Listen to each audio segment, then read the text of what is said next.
पहले चरण के चुनाव 6 नवंबर को संपन्न हो गए हैं और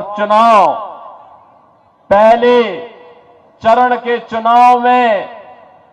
बिहार की जनता ने साबित कर दिया है। जो रुझान दिखाई दे रहे हैं, रुझान बताते हैं कि बिहार के अंदर अब लालटेन की धुंधली रोशनी में अपराध कोई नहीं कर पाएगा, बल्कि मोदी जी के नेतृत्व में, मार्गदर्शन में, नीतीश बाबू के नेतृत्व में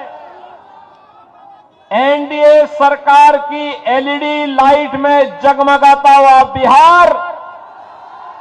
तय कर चुका है कि 14 नवंबर को जब परिणाम आएंगे तो फिर एक बार एनडीए सरकार, फिर एक बार एनडीए सरकार की शंखनाद अभी से सुनाई दे रही है। बहनों और भाइयों, बिहार, जिस बिहार का अपना गौरवशाली इतिहास रहा हो, जिस बिहार ने नालंदा विश्वविद्यालय दिया हो, जो बिहार आर्यभट्ट और आचार्य चाणक्य जैसा महान आचार्य दिया हो, जिस बिहार ने महात्मा बुद्ध को ज्ञान प्रदान किया हो और जिस बिहार ने 24वें तीर्थंकर भगवान महावीर को जन्म दिया हो, आखिर वह बिहार किसके कारण साक्षरता में देश के अंदर सबसे पीछे हो गया?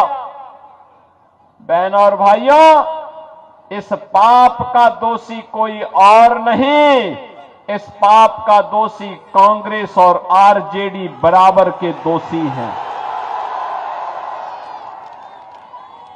जिन लोगों ने अपने स्वार्थ के लिए बिहार का उपयोग तो किया, लेकिन बिहार के विकास के लिए बिहार की मेधा और बिहार की प्रतिभा और यहां की ऊर्जा का उपयोग बिहार के विकास में नहीं होने दिया। बिहार का नौजवान मेहनत करता था, उसकी मेधा और उसकी प्रतिभा का लोहा देश और दुनिया मानती है, लेकिन जब बिहार के विकास की बात आती तो कांग्रेस और आरजेडी के लोगों की दलाली इस नौजवान की मेधा को कुंद कर देती थी। हताश और निराश बिहार का प्रतिभा, यहां का नौजवान प्लान करने के लिए मजबूर हो गया था। पिछले 20 वर्ष में एनडीए की सरकार में, नीतीश बाबू के नेतृत्व में बिहार में सुशासन की आधारशिला सुदृढ़ हुई है। और बहनों और भाइयों,